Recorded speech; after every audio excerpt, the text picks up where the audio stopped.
Umaga mga kaibon. Ngayon ay araw ng Lunes. Aking paroronde ng aking mga alagang kalapati at pakakainin ko yung mga breeder ko. Ang aking breeder, meron siyang 2 inakay. Pero bago ko sila pakainin, hayaan nyo muna basahan ko kayo ng salita ng Diyos dito sa Mangangaral 12 verse 13. Ngayon mababasa mo ang lahat ng ito. Ito ang aking huling payo. Matakot ka sa Diyos at sundin mo ang kanyang mga utos dahil ito ang tungkulin ng bawat tao. Yan ang ating pagkain espiritual sa umagang ito. Kaya ayan na, tayo ay magbubukas na ng aking loop. Ayan mga kaibon, yan ang aking 2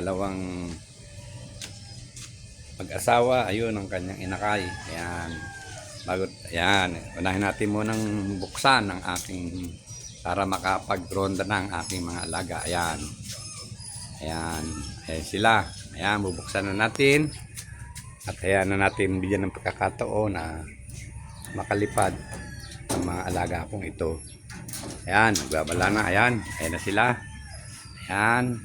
Good morning, good morning. Ayan. Bigyan na kayo. Ayan, lipad na kayo. Ayan na. Ayan na. Ayan na. Ayan na. Ayan na. Ayan na. Ayan na. Ayan na sila. O, ayan, dito naman tayo. Ayan, ayan yung aking 2, ayan ang aking, ayan, pares. Ayan, na Tacloban finisher.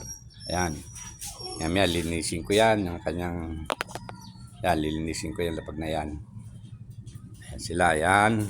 Ayan, nakaikot na yung aking mga, ayan mo, nag-iintay ng pakainin. No? Ayan na sila. Salamat mga kaibon. God bless sa inyong lahat.